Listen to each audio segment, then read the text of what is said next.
We have all these questions about Arizona State football, but before we get to that, Anthony Totri, I have a question for you. Mm-hmm. How did you get so awesome?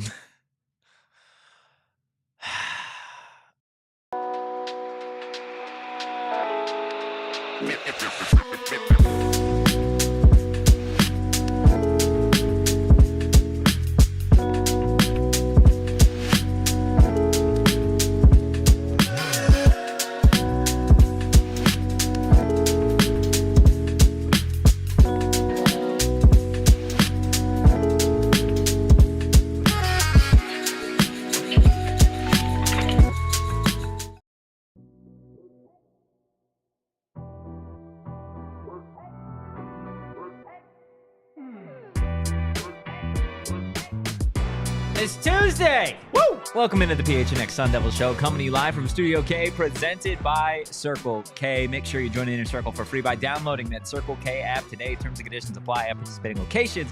Visit CircleK.com for details. I'm Anthony Totri, joined as always by Chicken Little, also known as the blind mouse himself, Erik. We've got the deli man behind the Mac, just cooking up some sandwiches as always.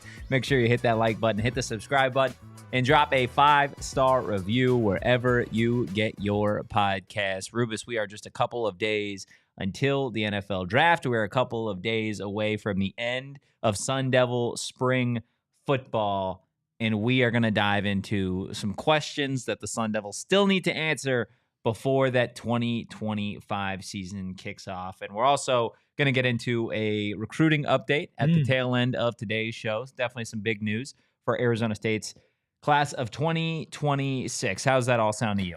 You never answered my question. How did I get so awesome? Yeah. Spending years working alongside Shane Dieffenbach. That's it. Yeah, you weren't that's all awesome it took. before that. Nope. Ask him. Was I awesome when I first met you, Shane?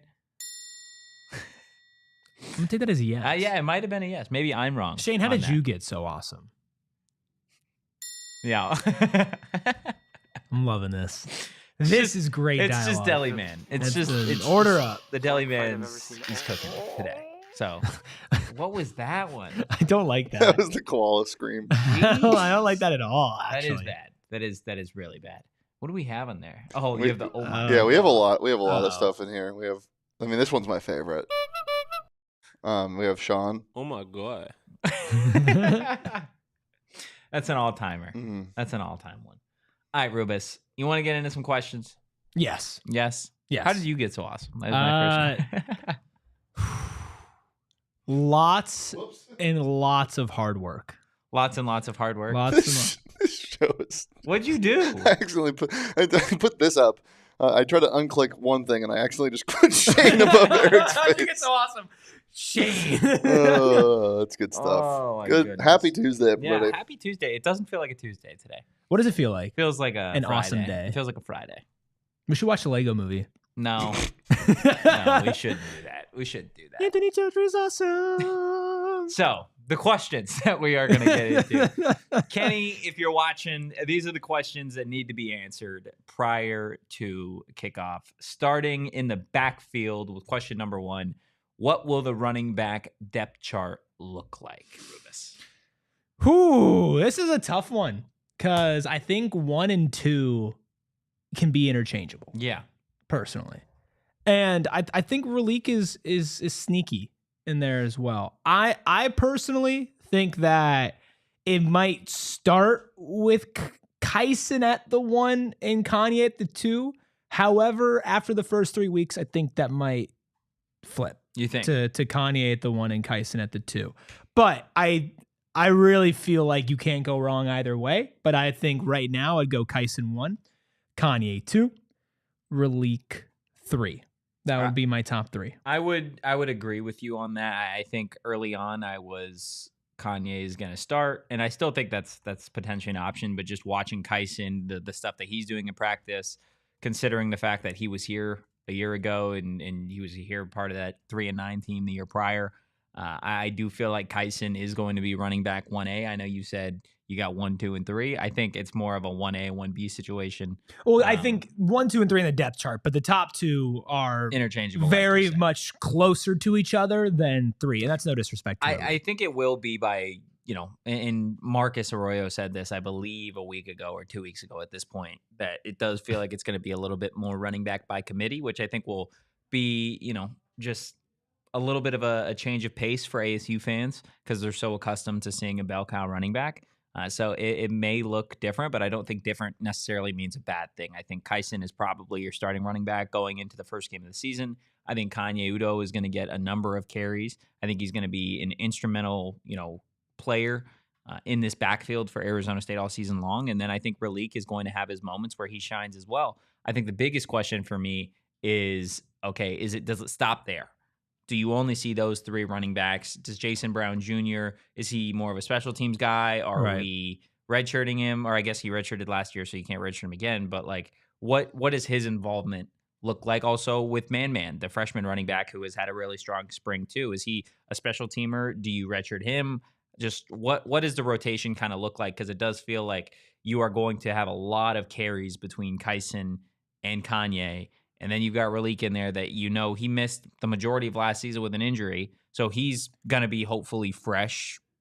Probably, what does this look like? Probably the best pass catcher out of the backfield? Absolutely. So, that's going to be kind of his specialty. Elias in the chat says Relik should be 1B. Yeah. So, Elias, question for you, who would be 1A then? If you consider Kyson 1A and then Relik, or if it would be Kanye 1A and then Relik and then Kyson. I'm interested because I have heard a lot of love for Relik, and I do think he'll be used a lot. But special player, yeah, I think being a pass catcher out of the backfield is going to be his specialty. I think that's something that Kyson can do, and I know that Kanye's working on. But all 3 of them I feel like give you different looks too. So it could depend on like what the opposing defensive line looks like, what the scheme they're running is, how important it is to run out the clock versus try to catch up, and I feel like there's so many different situations that 1 through 3 could switch depending on what the defense in the situation presents you. I think you're going to see a lot of 2 running back sets. I think last year it was very cookie cutter, 11 personnel, 12 personnel. I think you're going to get situations where we're running 22 personnel out there, 23 personnel, where you've got 2 backs, 3 tight ends, 2 backs, 2 tight ends. Let's get crazy. 2 backs, 22 personnel with Jordan Tyson as the one receiver. Like, is great. He's blocking that corner into the ether. Yeah. Like also the thing about last year is you didn't have the opportunity to use Relik as much because of how good Scat was, I think. Yeah. Not just because he was always on the field, but because Scat was that guy where you didn't need 2 backs because he was the 2 backs. He was the guy that you had to worry about coming out of the backfield, and he was the guy you had to worry about getting those 4 or 5 yards every single time. Now you don't have a Scat this year, so you can kind of divide Scat into 2, where Relik Brown is that guy you have to worry about in a split back formation, and on the other side is a Kanye Udoh or Kyson Brown. Yeah, which I think is scary. It presents a lot of challenges, especially if you do have that 2 tight end set out of it too on the line of scrimmage. I think there's another running back we're not mentioning, Sam Leavitt. Yeah, I guess that's Leavitt fair can too. scoot. He can scoot. I think again, Arizona State's offense is going to have similarities to what they did last season, but I also think this is going to be a team that does experiment to try and replace the production lost by Cam Skattebo. And I would say out of all of the questions that we have today, this running back depth chart is the most important question, right? Because this position last year for Arizona State was the most productive position on the team. Offense, defense, special teams. You could make the argument that you're a Heisman candidate. I guess you can't even make the argument. Arizona State doesn't get to the college football playoff. They don't win the Big 12 championship without a running back like Cam Skattebo. Oh my God, no. I mean, you'd still be a good team if you had a good running back, but part of what made that season special and part of what made that team so unstoppable was Cam Skattebo and the diverse ways that Scat can carve you up too, because he was an incredible pass catcher as well. Like, you saw some great plays from him, especially to extend drives and to convert on 3rd down and the body control. I mean, he was your do-it-all. He was your fix-it guy. And I think that you're going to have a lot of other weapons outside of him, even beyond the running back room, to help make up for that. But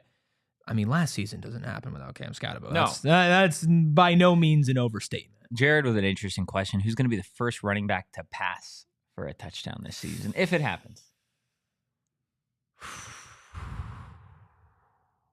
Kanye, because he's tall. Interesting. Over the line of scrimmage. I'd love to see a Derrick Henry jump pass. Yeah. That'd be sweet. I think it's going to be Kyson. If they throw a touchdown, it's got to be Kyson. There was a point in practice, though, where it was actually after practice, and Sam had just wrapped up his interviews, and Kyson was working with some of the running backs, and they were about 40 yards apart as Sam's walking, and Sam yells over to Kyson, throw to me. And Kyson looks at him and just punts it. He's like, I'm not going to throw this ball. He's just putting it. But yeah. Just a 60-yard bomb You know from what- Kyson against You NAU. know what needs to be done more? Running backs that get caught in the backfield and are struggling to find it, just throw the ball away. Yeah. I've seen like that. Scat did I've- against yeah. Iowa Yes. State. Oh my God, I forgot he did that. Yeah. He's the best. That was He that is was the a best. crazy play. I remember watching that from the top of Jerry Yeah. World and just like, What what's is he happening? doing? What's happening? What What's is he happening? doing? Why is he cocking back Yeah. there? There's nobody down there. What's he doing? Heaves it. And it was, in hindsight, a very, very smart play. Yeah. Right, to be able to get rid of it. But again, let us know in the chat, guys, what you think the running back depth chart is going to look like. Is it Kyson? Is it Kanye? Is it Jason Brown? Is it Man? Is it Raleek? Where does some I of feel these like guys fit in? Man's gonna redshirt. I would anticipate Yeah. him redshirting, but Give him a carry against NAU. he'll get more than one I carry know. against NAU. Everybody's getting a carry against NAU. Yeah, I guess You're that's getting a fair. carry against NAU. How many yards do we think I could get against NAU? 0.6. On one carry? On 4 carries.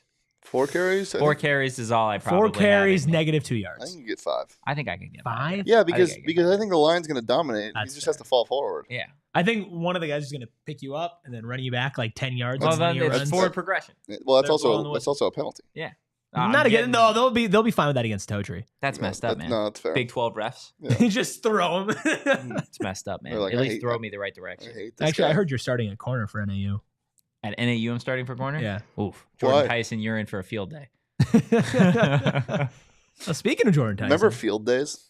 Field days were great. Dude. were you great at field days? Was that like your day? I mean, I was a capture the flag savant. You we strike didn't me do as like capture the a flag on field wheelbarrow like champion. No. Potato no, sack no. kind of guy. No, I'd be No, that. I stunk at the potato sack Really? races. Yeah. Yeah, I wasn't very good at that either. I was pretty good at. I was great at the wheelbarrow stuff. I was really good at getting like shaved ice. Mm. You were good at getting shaved Yeah, ice? I'd It's average. not really a game, right? That's just you going and getting a snow cone. Yeah, I was really good at I doing that. mean, the elite are the I mean, elite. somebody has to, right? Somebody has to be the snow cone guy. And then I was also good at saying, "Could I have a little more blue raspberry on that, please? Mm. just a little bit. Please." Is there any flavor better than blue raspberry?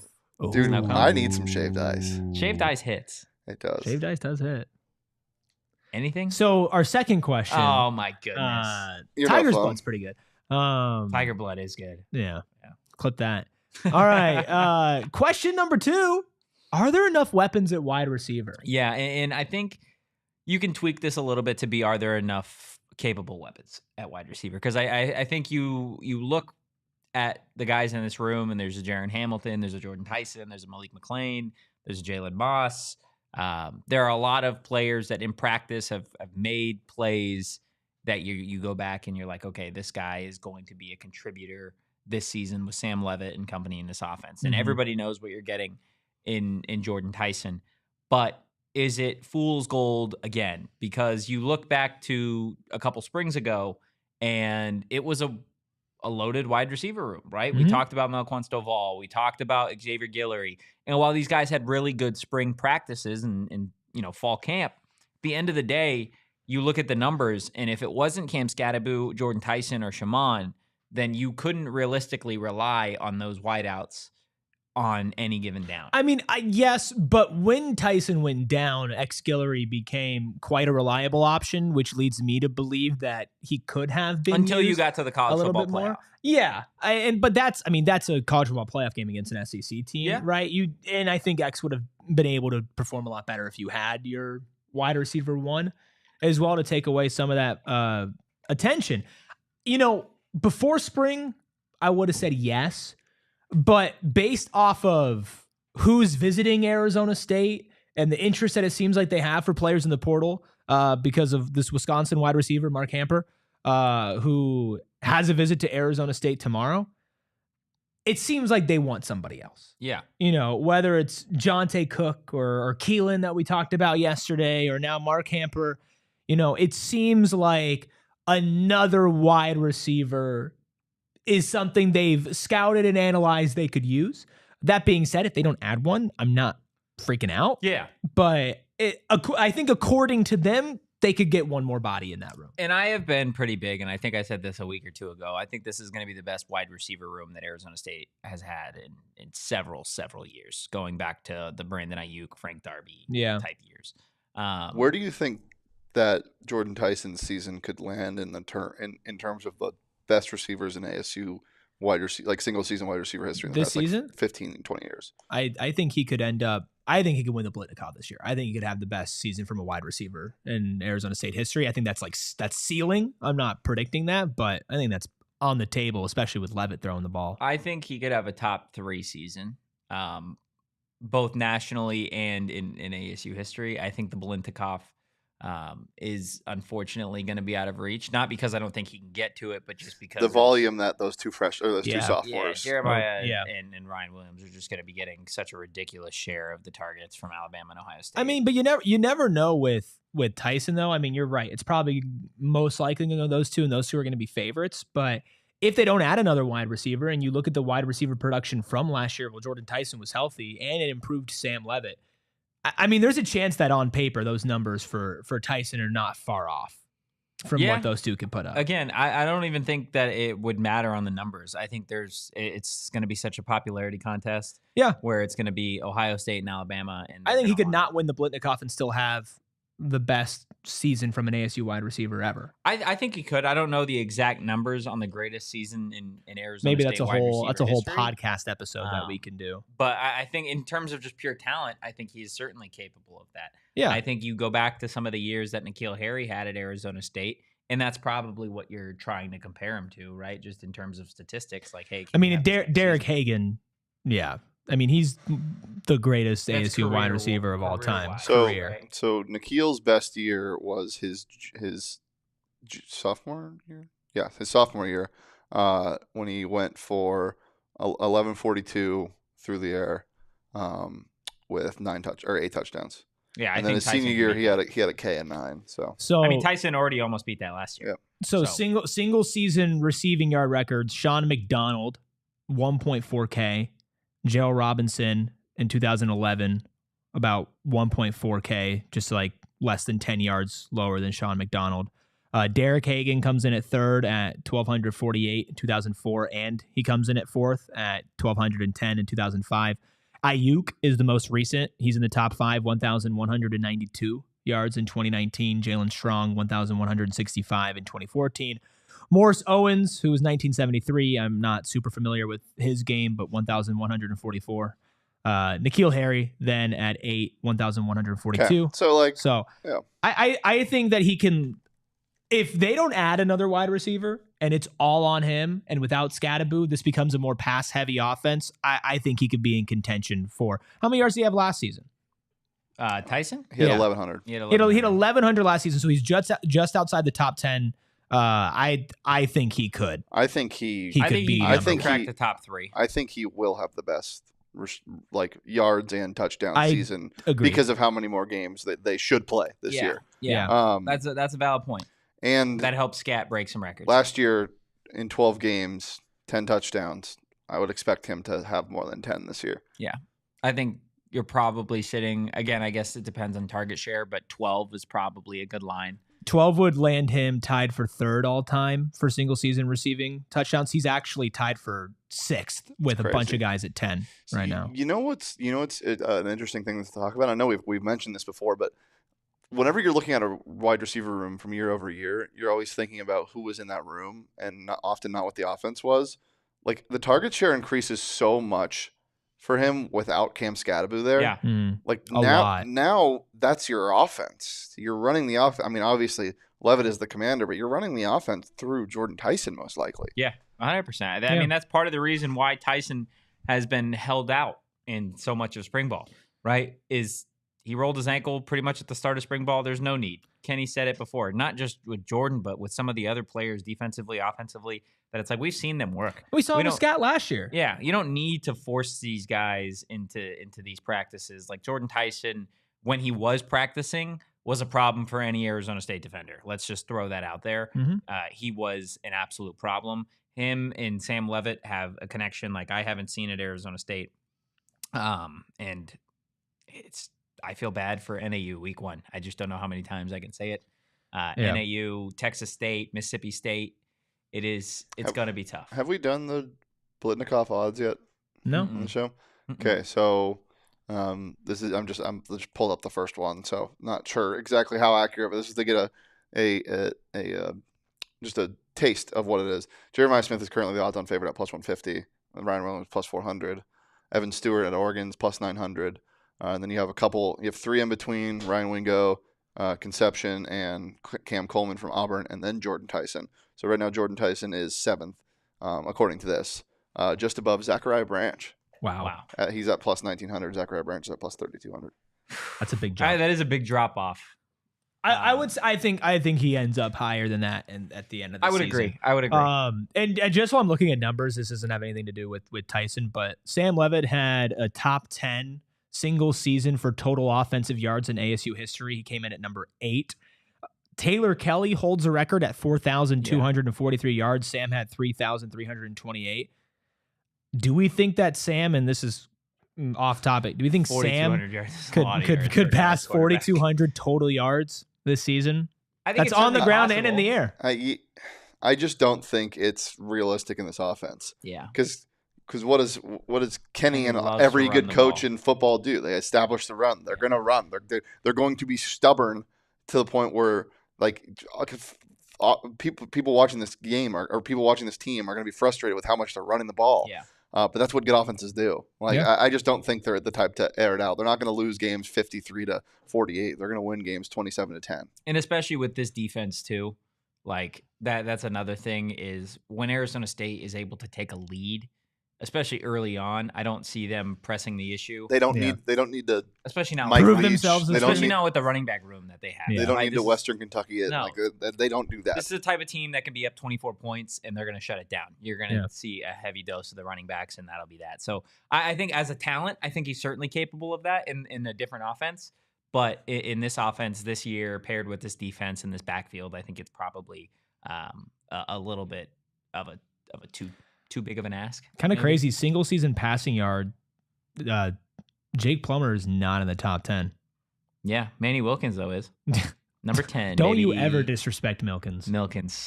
Gosh, love myself some 2%. Some sweet man. Milkins. Some 2%.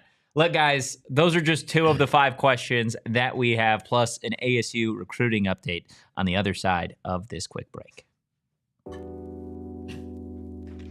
The NFL draft, ladies and gentlemen, starts this week. You guys will hear Arizona State running back Cam Skattebo get drafted alongside plenty of other college football players. The big question is, where are you going to be watching? And the answer to that question is, of course, the Cardinals Draft Day watch party on April 24th over at Wild Horse Pass in the Upper Deck Bar and Grill with Bo, Johnny, and a ton of PHNX Cardinals diehards. Again, over at Gila River Resorts Casino's Wild Horse Pass. Join the party for an unforgettable NFL Draft Day party and live show presented by Circle K and Gila River Resorts and Casinos for $99. The ticket is going to include entrance to the Upper Deck Bar and Grill and, of course, the PHNX Cardinals live show. An all-you-can-eat buffet dinner from 5 to 7 p.m. Drink tickets, raffle tickets for giveaways, and, of course, diehards are going to receive 20% off those events. Remember, you do you. At Gila River Resorts Casinos, visit playatgila.com for more details. Pulling back the curtain on this Desert Financial Read, it says, if you have any personal experience using them, feel free to talk about it. Well, boy, do I have personal experience, not just with myself, but I don't know if you know this, Anthony Totri. Your family's family. My family's family. My parents, my grandparents all use Desert Financial Credit Union. That's why they are Arizona's largest, most trusted local credit union, because the Rubies endorse them. For more than 85 years, they have a team of financial experts who are committed to their members, aka me, and the community, aka you, offering financial solutions tailored to help real people. Can you confirm? Am I real? Real person right here. And to prove that, they're going to give you 200 smackaroos for free. And by smackaroos, I mean dollars. When you open up a free checking account online, get $200 in bonuses. Get started today by visiting desertfinancial.com/200. Can I just keep the smackaroos? No. What's the exchange rate on smackaroos to dollars? It's 1-to-1. No, not anymore. The U.S. dollar is not as strong as the smackaroo now. Yeah. The smackaroo, one smackaroo is about $0.008 US dollars right now. Wow. It's dropped that much. So 200 smackaroos. How many US dollars? 0.0. Well, now I'm doing crazy math. You're making me You crazy. set this No, up like I did. Now I'm going to have to figure that out. Give me about 4 minutes. Okay. Welcome to PHNX Smackaroos. I'm looking forward to seeing it. Look, while Shane figures out the exchange rate on U.S. dollars and smackaroos, we'll dive into our third question for Kenny Dillingham and the Sun Devils. That, of course, being, will the offensive line regress from last season? I think it's a fair question. I think there are a number of people that I have talked to post-season of obviously the Peach Bowl and the College Football Playoff berth that said that Arizona State got a dream season out of their offensive line, that it was much better than expected. That if you ran it back last season, that it doesn't go the same way because of, the way that the trenches played. I don't necessarily agree with that, but going into this year, there is a different slate that you have up front, right? Ben Coleman, now your starting center. Leaf Fautanu headed to the league. You've got some movement at the guard spot. Jalen Clem currently is your right tackle. Josh Atkins still a left tackle. Sean Nah, he's fighting for one of the guard spots. So this offensive line is certainly going to look a little different. That begs the question, are they going to gel the same way that this group did last year? That's tough. I mean, Leaf was one of the best centers in the country. Yeah. Last year. And I have faith in Ben Coleman, but I think this is going to be one of those situations where even despite the teams that you're playing in the first 3 games, or maybe the talent discrepancy between 2 of those teams, at least in Big 12 teams, obviously excluding SEC powerhouse Mississippi State, I think you're going to see a rougher start for the offensive line. But I think by the end of the year, they're going to be fine. I think Saga's a great coach. They added some depth there in the transfer portal as well. Ben Coleman's been around college football for a long time. He's a smart player. I think he's going to pick up some things playing center. We got to get him back in studio. We do. He's the best. He's a character, man. Ben Coleman is a super funny guy and a great offensive lineman. Jared in the chat saying they're going to miss Leaf, but the whole line should be excellent. I think the collection of parts will end up being relatively similar to what it was last year, possibly a slight regression. But you have some great blocking tight ends as well to help out with that. Great blocking wide receivers. I think they're going to end up pretty similar. I do predict a slightly rougher start. I think, and this may be a hot take, I think this offensive line has the potential to be better. I think potentially be better. I think they're deeper. Yeah, I think a lot of it, again, depends on where does Ben Coleman compare to Leaf, right? I think at right tackle with Jalen Clem, I feel really comfortable with him there. I am still 1 foot in, 1 foot out on Josh Atkins, but hey, he had a solid season last year, so the jury is still out on that until he gives people a true reason to not believe in him. Then I think you just kind of have to be like, okay, he was the guy last year at left tackle. Let's see what he could do running it back. Sean Nah, a couple years ago, was a big fan of his. I love, where he's at the guard spots. You have Kyle Scott, who's one of the most improved players from, the start of last season to the end of last season. He's competing for spots along this offensive line. You have Max when he gets back healthy in fall camp. So there are more pieces to this offensive line. Max what? Ihanachor, thank you very much. So very, very interested to see what this offensive line looks like. But I do think the pieces are there, kind of like you said, to ultimately come together. And for me, I think with Clem, have a better year than they did last year. Okay, so I definitely see a path to them having a better year. I'm not concerned about Ben. I'm not concerned about the offensive line. I do expect them to start off a little rougher. However, in order for Arizona State to somehow surpass what they did last year, you are going to need to have some better offensive line play when it comes to the college football playoffs and whatnot. Yeah, because that's fair. You saw it was really, really hard for them to get an offensive rhythm, especially at the start of that Texas game, because Texas's defensive line was dominating. Now, granted, Texas has some pretty incredible players, but in order to get to where you want to get and go past where you got to before, you're going to have to run through some pretty incredible players. You are. And when you played Iowa State in the Big 12 Championship, to be honest with you, Iowa State was not that big of a team. No. Like when you lined up Iowa State next to Arizona State, like we were there, Iowa State looked like the smaller team, right? And that's not going to be the case once you get into the college football playoffs. You're going to need Ben Coleman to step up, Sean Na. You're going to need Jamedo Bigbo to step up as well, because also the main thing about offensive line as well is that usually you don't have perfect health, right? And you need to have that depth and people to be able to go in and out and not to lose that consistency and that chemistry that you have with the starting unit. So I'm not worried about them, but I do think that the offensive line is going to have a direct impact on what the ceiling of this team is. And if they're better than they were last year, then I think this team's in a great spot. I would agree. B says he is criminally underrated in this draft. Talking about, of course, Leaf. Said his tape versus Texas was very good. Leaf was talking that talk before the Texas game, too. Yeah. I don't know if you guys saw it. You see Matthew Golden, Chance Johnson, former ASU Cronkite guy, had a tail of the tape with Golden. And Golden had said that they thought they were going to pretty much beat the brakes off of Arizona State. And you were wrong. Yeah, well, he admitted it. I also liked him talking about like his some of his routes. He was just like, that's not good. Literally. He's great. I'm excited to see him play at the next level. 100%. Go check that out. God, he torched us on social. Yeah, he did. And that game and the rest of the college football playoff games really boosted his stock, right? Because he wasn't a first round graded guy before the college football playoff. So to see where he's at now is crazy. Now I'm just back mentally at the Peach Bowl. We had a good time. But I'm mentally at the spot after the second 2-point conversion when I looked at the Peach Bowl mascot and got him to throw horns down to my camera. Do you remember that? No. We tweeted it. That's crazy. It was so funny. Do you know where I'm mentally at that place? Where? Where you left me when you ran back to the bus to go see if your tripod was still there, and I'm just sitting in the wind, freezing my tail off. Why are you going back there? That's just where I'm at currently. That's not good. Yeah. I'm at the aquarium. Good time. With Kenny fishing. Good time. I'm at hour number 4. Yeah, you're at hour 4. I'm on hour 4 of our live stream. And everyone's going, move your head. Yeah, well, everybody's screaming at me because all the illegal streams went down. Meanwhile, I'm just losing my voice screaming. That was so much fun. Like that weekend was a blast. Hey, let's do it again. Let's do it again. Fine with me. And let's win, huh? Let's win so we can do it a time again after that. Shane's shaking his head. No. Did you guys see, actually, and this is totally off the rails before I get to the last couple questions, they released the playoff games and where they're, like, what they are.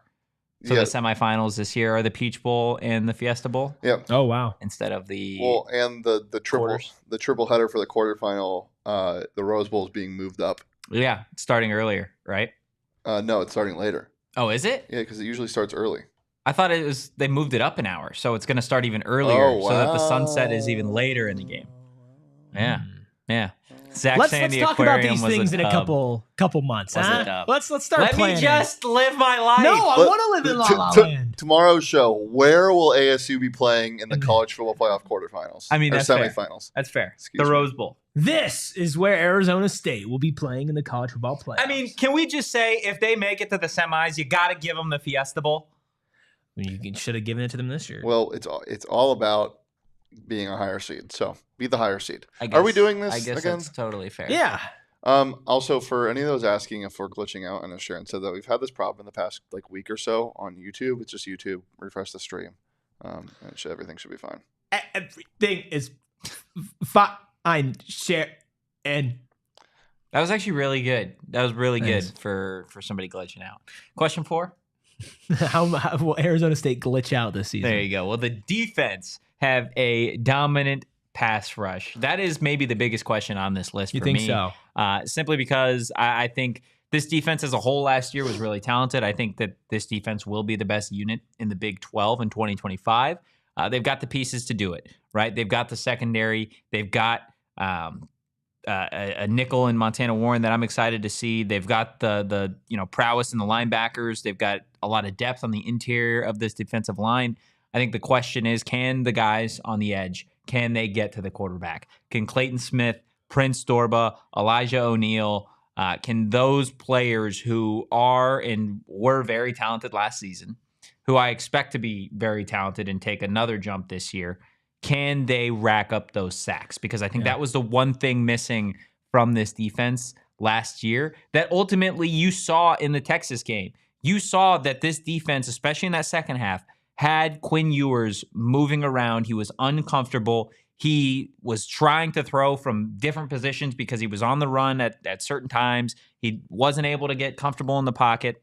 And that made an impact in a big game against a big offense. If you're able to replicate that game after game after game after game this year with Dorbah and Clayton Smith and maybe even some of these younger guys, then this defense will be the best, not only in this conference, but has a potential to be even better than that.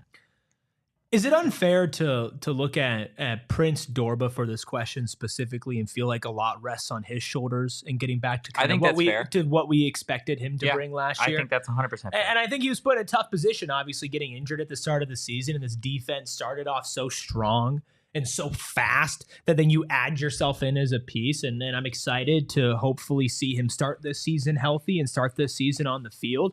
But I do think that what you need is that one guy coming off of the edge, right? You need that one guy who's going to be putting in that pressure and bringing that type of dominance that everybody can fall in. Yeah. I think interiorly, I think CJ Fight is that guy, and I think you need one more there. And I think if you look at Prince Dorbah, that's what the expectation was for him last season.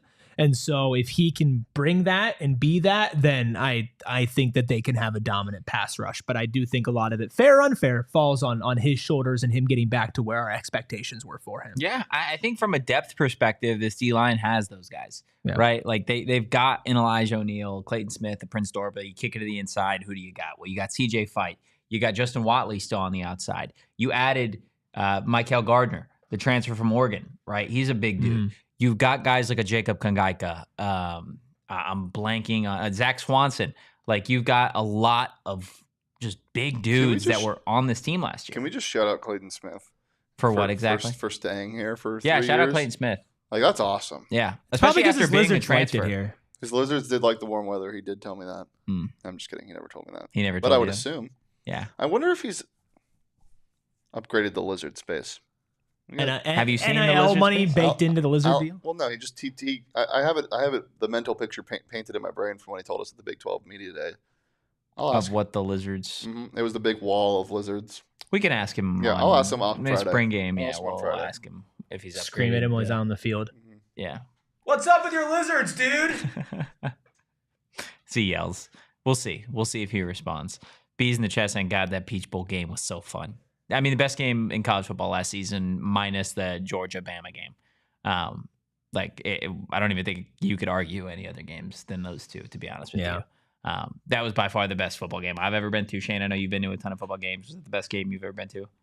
Yeah, it was the best football game I've ever been to in person, for sure.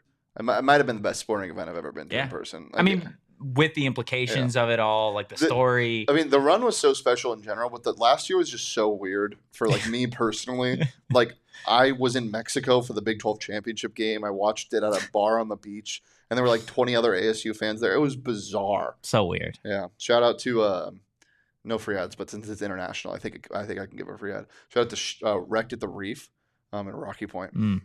Gosh, I can't wait to go back to Mexico. Gosh, that reminds me, I'm going to be gone a week in November. Just want to let you know. November, yeah. It does fall during the bye week, so we should be good. I was like, brother, that's Big 12 championship season. What are we doing here? We'll be fine. But yeah, Coach is like, I'm gone all of December and January. So yeah, I've been meaning to talk to you. I'm out. Oh, goodness gracious. Guys, make sure you hit that like button, the subscribe button. We do have one final question for Kenny and company before the season begins. Also, that recruiting update on the other side of our final break. Look, I'm going to just be honest with you. Pure Edibles, go get them. Okay. Go buy them. Why? Right now. Can you tell me why? They taste amazing. Okay. First and foremost. I don't know about you. I'm not a big fan of edibles that taste like weed. It's just... Yeah, no, those suck. It's too much. It's Agreed. too much for me. But Pure Edibles, their edibles taste like candy. Literally. They're a full-fledged candy company offering gummies, kicks, which are their version of Starburst, chews, soft candies like caramel, and then hard candies as well. Not to mention, they list the effects on each tin, so you know exactly what effects you guys What's can your favorite expect. effect? It's the sleep support ones. Yeah, of course. By far. Feel you there, Take brother. one. I'm out like a light. I sleep through the night, and it is absolutely beautiful. But it doesn't just stop with sleep support. Of course, they've got uplifting effects as well, derived with unique cannabinoids such as CBN, CBG, CBD, with marijuana-derived THC. Make sure you go find yourself some Pure Edibles products from one of the over 130 dispensaries across Arizona. If you had to make an important decision and you were listening to somebody give advice on it, would you want an expert or a novice to give you advice? Expert. Are you sure? Expert. Oh, well then I think Empire Today is the perfect place for you and anybody who prefers an expert over a novice to talk about your flooring, because you can get a flooring expert to come into your home, pick the right flooring and the right colors for your space, see how it looks with your furniture in your house. And it's so convenient because they will be there. You'll get a clear, upfront, all-inclusive pricing package. Plus, you can schedule installation as soon as the next day. There's nothing worse than making a big decision and being like, all right, we'll see you half a year from now when you fit into our schedule. Not with Empire Today. You can schedule a free in-home estimate today because some things are just better at home. And PHNX Sun Devils listeners can receive a $350 off discount when using promo code PHNX. That's right, $350 discount with promo code PHNX. Restrictions apply. Visit EmpireToday.com/PHNX for full details. Good stuff, man. You too. Good stuff. Appreciate that. You too, Shane. You're doing Guys, great back there. We're all awesome. Yeah? Awesome power rankings. You're just diving into the Sun question. Devils is awesome. Shane is throwing the last question up there. Will you guys shut the hell up? No, I don't think so. Which young guys will ASU count on? Or I guess which young guys can ASU count on going into the season? It's something that Kenny was asked a couple of weeks ago on what he wanted to figure out by the end of spring, which is just 2 practices away. Is there going to be a handful of young guys that the Sun Devils can count on, kind of like they did at crucial moments last season? So, Rubus, my question to you, who and how many young guys do you think Arizona State will be able to count on when it matters most this year? Define young. Freshman or redshirt freshman? I love AJ Ia. Is it Ia or Aya? I think it's Aya. He turned his mic on to air shrug. Bro, that's so That's funny. crazy. Well, I was gonna. Hold up, wait. Turn it up. I was gonna say we can ask him, but I decided to go with the shrug. As I'm you turn the mic I'm gonna on. start doing that though. That's hilarious. Turning the mic on and shrugging. That's actually solid stuff. That It's killed solid me. stuff. That was so funny. Does Abney count as a young guy anymore? I don't think think he so. does. He's a junior. I don't think fight doesn't count as a No. young guy either. Freshman or redshirt freshman is what Dilly was probably referring to. I think you can count sophomores. Fine, I'll give you sophomores. I can't believe Keith Abney's gonna be a junior. But Sam doesn't count. Yeah, I mean, Sam. Yeah, Sam. Ia. Zechariah. It's Ia. Is it Ia? Ia. Zechariah counts. He's a young guy. Do you think him? I think he can get some run. Yeah. Let me just go through here and see if anybody pops up. Tony Lewis and Kuba's an interesting yeah, Tony one. Lewis and Kuba At definitely. backup safety. I mean, we talked about Jason Brown Jr. if he can crack the rotation or if there's an injury. I love his game, man. I do too. He runs so violently. Injury He to does. Plas Johnson really sucks. Yeah, torn ACL Really definitely sucks. not great for him. Wish him a speedy recovery for sure. I mean, just for the name alone, would love Prayer Young Black Goat to get on the field. I mean, such a great name. Such a great name. What about it is a great What do name? you mean? That's the dumbest question you've ever asked. Just what the dude's specifically? name is Prayer Young Black Goat. I mean, it's a crazy name. That's such a sick name. It's a crazy name. From Flagstaff too, which is fire. Champ Westbrooks, if he could predict another championship season, that would be nice. That'd be huge. I mean, yeah, Zachariah Sample, if Plas wasn't injured, AJ Ia, and if Jason Brown Jr. can crack the running back rotation. So how many is that? That's 3. 3? What do you have? Dieffenbach, man? I gave mine. The shrug?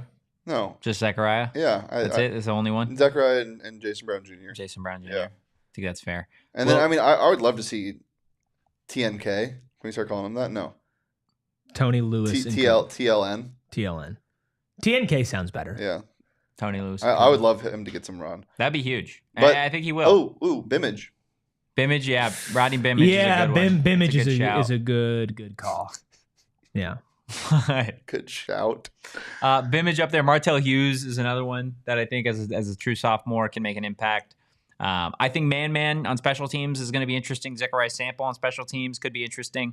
Tony Lewis and Kuba is a good name. Chris Johnson as William well. says Chance Noble. Chance Noble Johnson? Is that what we're talking about here? Also, Jaron Hamilton is technically a young buck, so that works too. You talking about Chance Simons? There's a Noble Johnson. I know there's a Noble and Johnson. there's a wide receiver, Chance. Oh, there's Chance a Chance Abels. Chance Abels. Yeah.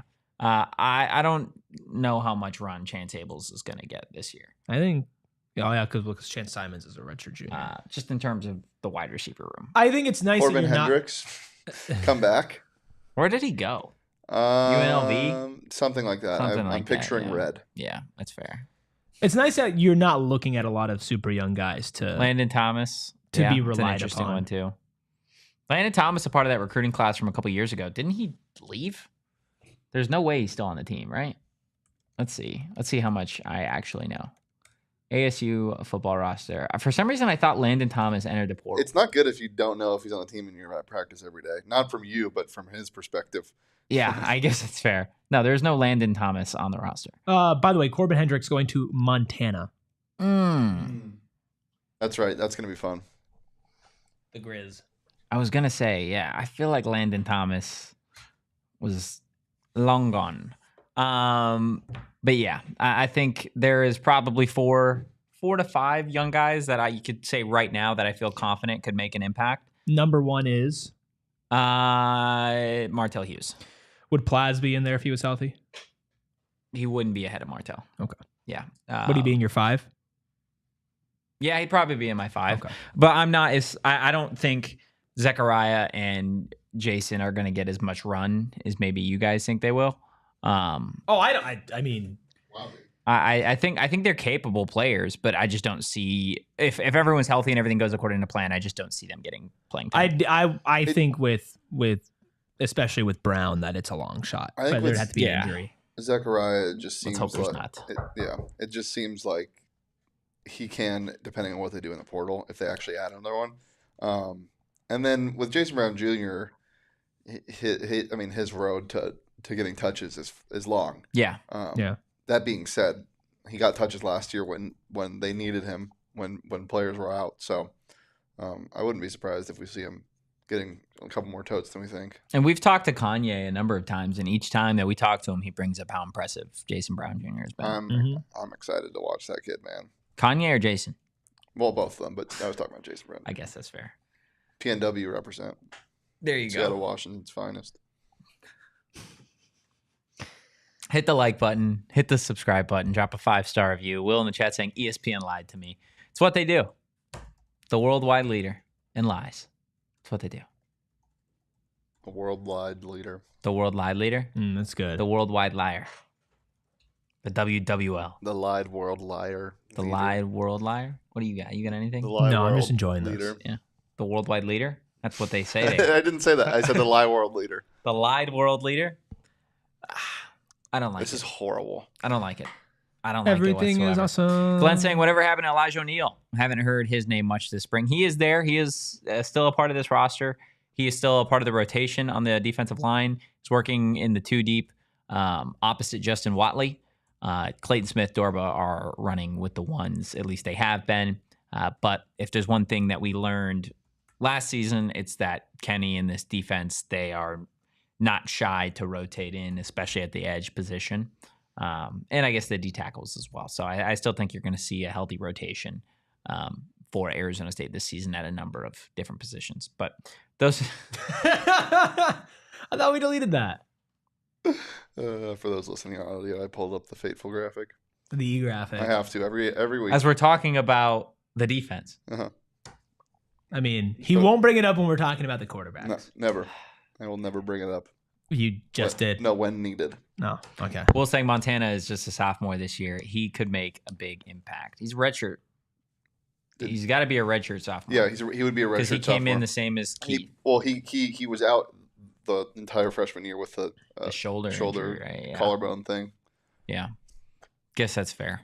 I wonder what Josiah Cox is up to. He transferred again. Did he? San Diego State, I want to say. Yeah. Okay, good for him. Yeah. Welcome to the Aztecs. I hate their colors, by the way. Red and black? It's so gross. I feel like San Diego should have much bluer colors than that. That's fair. Okay, you want to talk about something else Something now? relating to ASU? Sure, Ruby, take us there.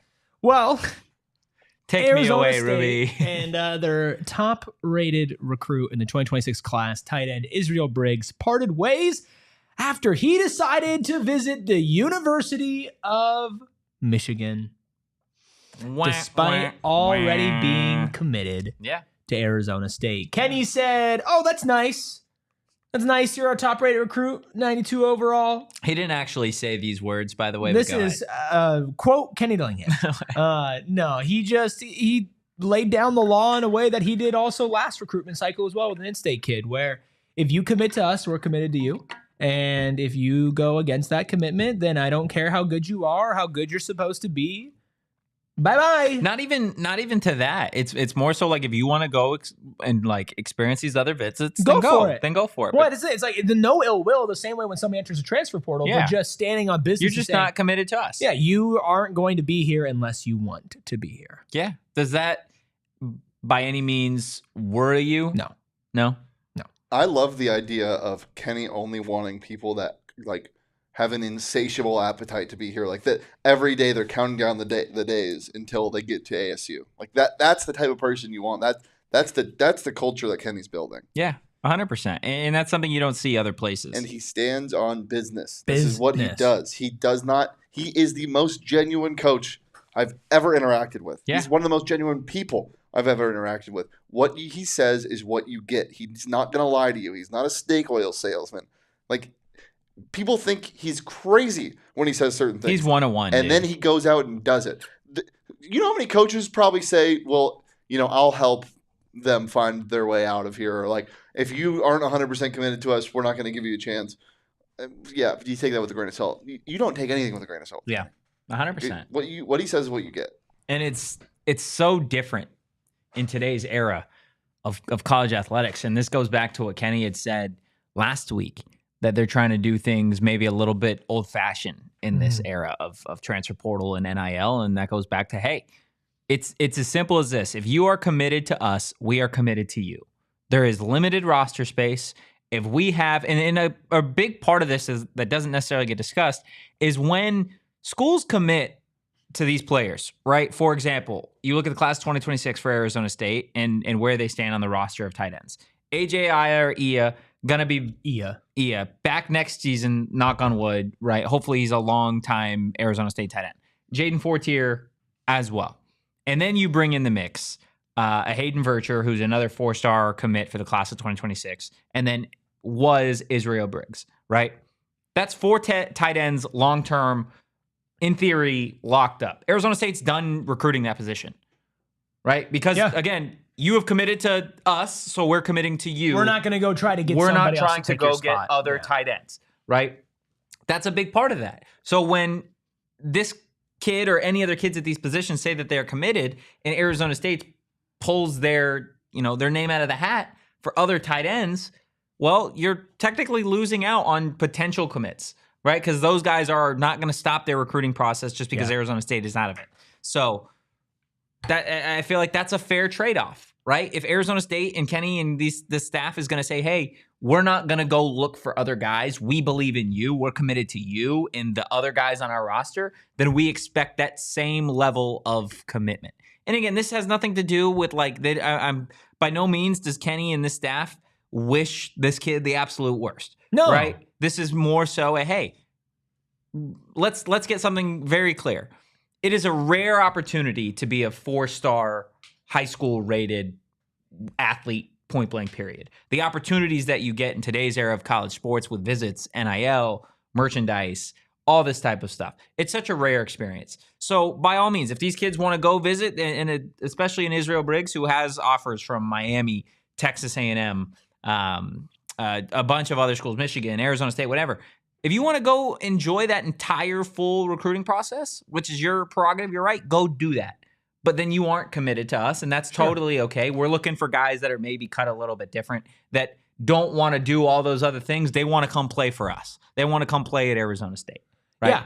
And it's also going to send a message to where I don't think you're going to see stuff like this in the future with Arizona State commits, because it's going to become very clear that no matter how good you are, if you're committing here, you are committed here. Yeah. And if you want to take other visits, then that's fine. Don't commit here in the first place. Like, you will know that. Take your time, flush it out, and then you can come back and say, all right, I want to come to Arizona State. You know, he could have just switched the process up. He could have gone to his visit on Michigan. He could have been recruited by these other schools and then made the decision, right?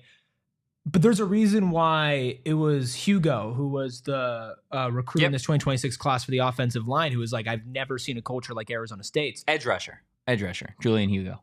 And that's why he was like, I'm coming here. Yeah. Because I've never seen anything like this before. And you don't get that unless every single person, you look to your left, you look to your right, is 100% bought in. And if you're not, no hard feelings, bye-bye. Yeah. I mean, that's how we get to the spring portal with a couple days left and 3 players. It's insane. 3 scholarship guys having entered the portal, and all of the other ones pretty much being walk-ons who were advised to enter the portal. It's got to be the lowest number in the Big 12 and one of the lowest in college football. Yeah, I mean, there are a number of schools. You look at Colorado, you look at Houston, you look at Arizona. A lot of schools have lost key positions. Colorado lost their expected starting center. Houston lost a top corner. Right, BYU lost their return man and a starting linebacker. Like, there are schools all over, not just the Big 12. Georgia lost Jaden Rashada. All over. Tennessee and UCLA traded quarterbacks. They traded quarterbacks. Yeah, literally. Well, speaking about this topic, I know you already mentioned like the future of that position, but what do you see for this year? Where's your depth chart? Just like we did with the other positions, what's your depth chart of the tight end position? Shaman, Kamari, AJ, and Harpole. I mean, Harpole is just going to be in for blocking. Harpole, think of Harpole like the Raleek. Right, where you're not necessarily sticking him in the depth chart, but there are certain positions and certain plays and situations where you see him. I think when you are trying to run the ball like a lot, you're going to see a lot of Harpole. He's going to be your guy that you go in to do a lot of. AJ can block though, bro. No, I know he can, but I also don't know if you're going to throw a freshman in there to block in Big 12 football like a ton. Fortier. Far along in what? Like I know he. Recovery wise, he's fine. He's 100%. He's practicing out there. Yeah, I know. But like, how does he look? I think he needs to add more weight. Yeah, I think he is. I remember he looked like a receiver. Yeah, well, and I've talked to people out there where it's like I feel like it would make more sense for them to maybe experiment with him as a wide receiver. Maybe that's something you see down the line.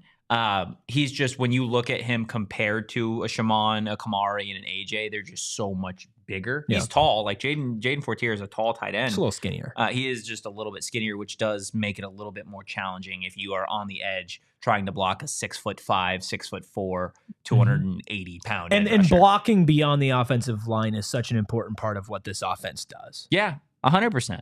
Right? Like Will in the chat saying Harpole going to be a tight end package guy, throw him in at fullback and just demolish defenders. Yeah, he is your blocking tight end. I think he had a couple catches last season. I'm really excited to see this tight end room work. Yeah. Obviously, you returned Shaman. Kamari is going to be a fun player. He reminds me of Shaman, but just quicker, right? You have AJ, who has been... He's a little bit bigger than him too, right? Kamari? Yeah. I think Kamari is slightly smaller. Kamari's 6'5". Let's see. Well, while we're looking this up, the party always continues for those of you who are watching on TV over at GoPHNX.com. Sound like you're hosting a game show. Whoa, time for overtime, baby. So for the tight ends, Kamari Anderson listed at 6'5", 250 pounds. Shaman listed at 6'4", 255 pounds. AJ listed at 6'6", 255 pounds. It's 240 on the website, but 255 is what was updated. He is that big? He's 6'6", 255 pounds. And 4-tier is... He's like 18. Okay, so main thing... 4-tier is 6'3", 220. Main thing keeping Ia out of being an every down tight end is... what? Shaman being on the Shaman. roster. It's just depth. just the fact that these guys are on the roster. Yeah. But I think you're going to see a experience. lot of AJ. I don't think you're getting a red shirt. You're going to season see out of this AJ. kid play. You'll see him at the Again, spring game because you haven't been out there, but you'll see him at the spring game and you'll be like, I get it. What did you say earlier? 23 personnel. Yeah. What does the 3 stand for? It's the scariest. 3 tight ends, baby. It's going to be scary. It's going to be scary. And there are certain things schematically that I'm not allowed to say, Yeah. but Can you imagine having to sell out with again, let's say Kanye's having a great game, 100 Yeah. yards rushing, and you're in a 23 personnel shotgun, and you have to sell out for the run on 1st and 10 or 2nd and 1, and you pull the ball and you have those 3 guys running verts. yeah, it's a problem. Very capable Coming- pass You got a catchers. 6'4", Coming right at you. 250 pounder, a 6'5", 255 pounder, and a 6'6", 255 pounder. Try jamming them at the line of Yeah, scrimmage. you can't. You can't. And there's not a linebacker in the Big 12 that can run with those 3. So good luck. Go Devils. That's going to do it for today's episode of the PHNX Sun Devils Show. If you enjoyed today's content, give us a follow. At PHNX_Sun Devils, you can follow me. At Anthony_Totri, you can follow Chicken Little here.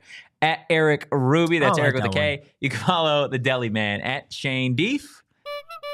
As always. And we will see you guys on a Wednesday. But in the meantime, go Devils. Peace. We all silly like the mayor.